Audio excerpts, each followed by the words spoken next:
네, 다음 코너를 바로 받아서 넘어가도록 하죠. 이슈 캘린더입니다. KB투자증권 투자전략팀 윤선영 연구원 자리했습니다. 어서 오십시오. 안녕하세요. 네.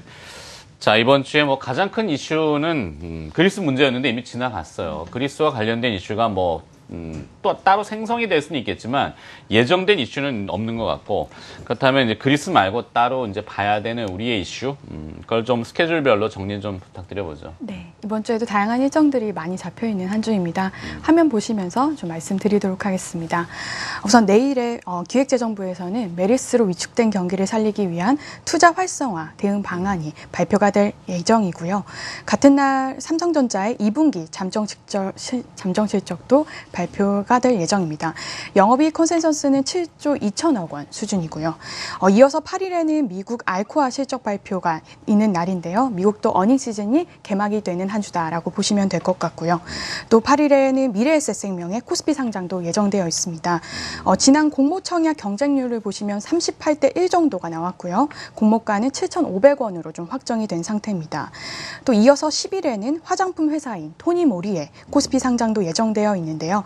청약 경쟁률이 771대 1로 상당히 높게 나타났고요. 공모가는 32,000원으로 확정을 했습니다.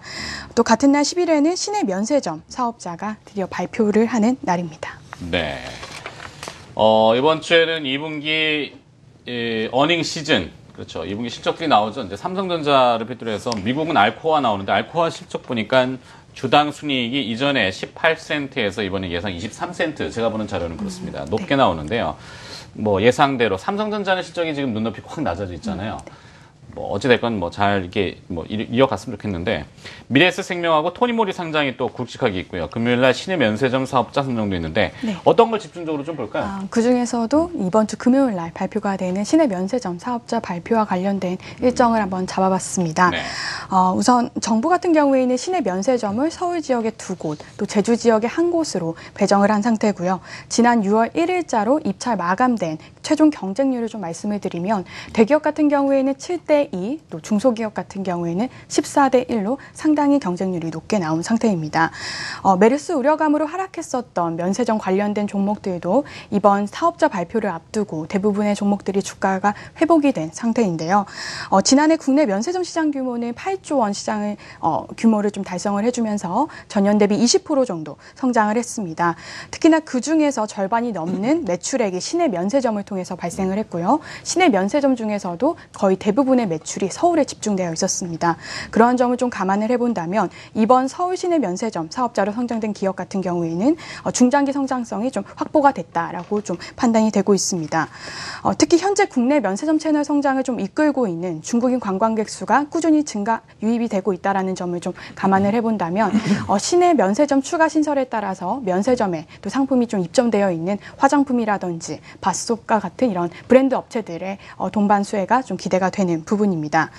특히나 이번에는 이제 시내 면세점뿐만이 아니라, 시내 면세점은 사실 지난번에 한번 이슈를 한번 말씀을 드린 적이 있어서요. 이번 시간에는 좀 사후 면세 시장에 대해 좀 준비를 해봤습니다. 사후 면세점이요? 네. 어떤 의미입니까? 죽은 다음에 면세점은 아닐 거고. 네. 그러니까 면세 제도는 이제 사전 면세와 사후 면세로 좀 구분을 해볼 수가 있는데요. 사후 면세점은 이제 외국인을 대상으로 한다라는 점에서 큰 차이점이 있습니다.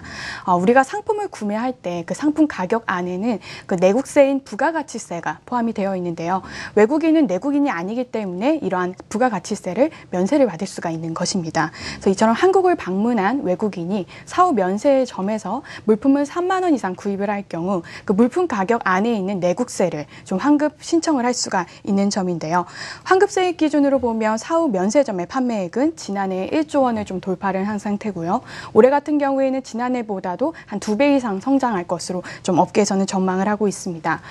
특히 외국인 같은 경우에는 이제 동일한 상품이라면 사후 면세점에서 구매를 했을 때 약 8%에서 9% 정도 할인을 받을 수 있기 때문에 일반 매장보다는 사후 면세점을 찾는 외국인 관광객 수가 좀 증가를 증가를 하고 있고요. 외국인 관광객들이 많이 찾는 뭐 명동이라든지 동대문 같은 경우에는 사후 면세점으로 많이 바뀌어가고 있는 상황입니다. 이러한 할인 효과 이외에도 환급 절차가 상당히 간편해졌다라는 점도 국내 사후 면세점 시장 활성화에 좀 도움을 주고 있는데요. 사실 몇 년 전만 하더라도 세금 환급을 받으려면 공항 환급 창구에서 길게는 30분 정도 줄을 서서 뭐 직접 수기로 또 작성을 해야지만 환급을 받을 수가 있었습니다. 그래서 상당히 환급 절차가 까다로웠기 때문에 환급세를 좀 신청하는 이용객들이 많지가 않았습니다. 하지만 최근에는 은행 ATM 단말기처럼 전자환급 단말기를 통해서 외국인들이 빠르고 간편하게 세금을 돌려받을 수가 있게 되었고요. 이러한 텍스 리펀드를 신청하는 외국인 관광객 수도 좀 늘어나고 있는 추세입니다. 사전 면세가 뭐 공항이라든지 시내 면세점에서 운영이 된다면 네. 사후 면세점은 이제 관할 세무서장의 허가를 받아서 이제 등록제로 운영이 되고 있고요. 기업이 합니까? 그 상점이 합니다. 상점이? 예, 상점이 그렇게 했기 때문에 상당히 신청 절차가 좀 간편한 부분이 있고요. 우리나라 같은 경우에는 이제 아직까지 사후 면세점이 좀 활성화되어 있지 않지만 뭐 유럽이라든지 싱가포르 같이 뭐 관광객들이 많고 세금이 높은 나라 같은 경우에는 이 시장이 상당히 활성화가 되어 있습니다. 그래서 우리나라도 좀 한류 열풍으로 좀 이어지고 있는 외국인 관광객 수가 꾸준히 유입이 되고 있기 때문에 국내 사후 면세 시장도 좀 활성화될 수 있을 것으로 보여지고 있고요. 사후 면세 시장 성장에 따라서 환급을 대행해주는 업체들도 좀 수혜를 보고 있는 상황입니다. 그런 업체가 어딥니까?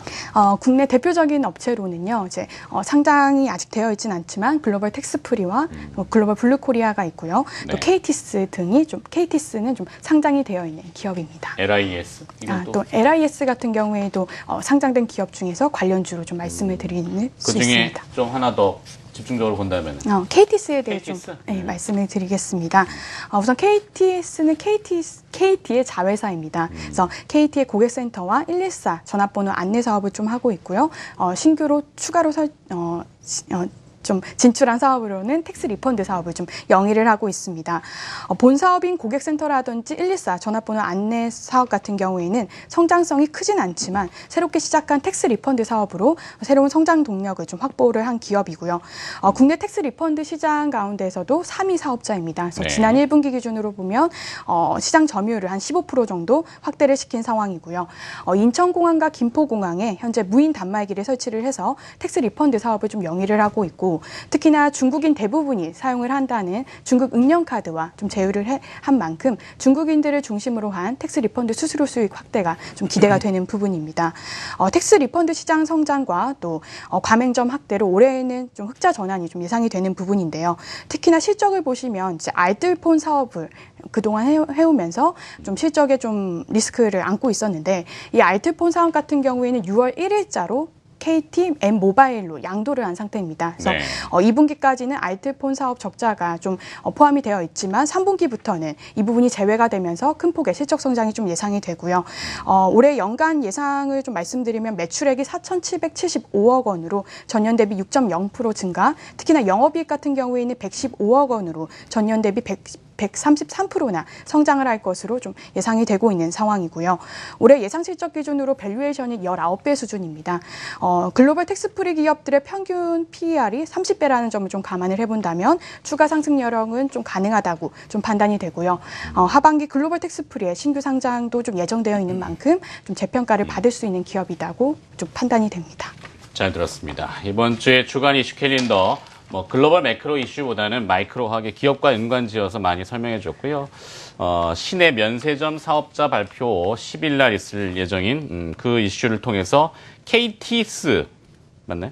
네. KTS 이러한 기업도 알아봤습니다. KB투자증권 투자전략팀 윤선영 연구원이었습니다. 고맙습니다.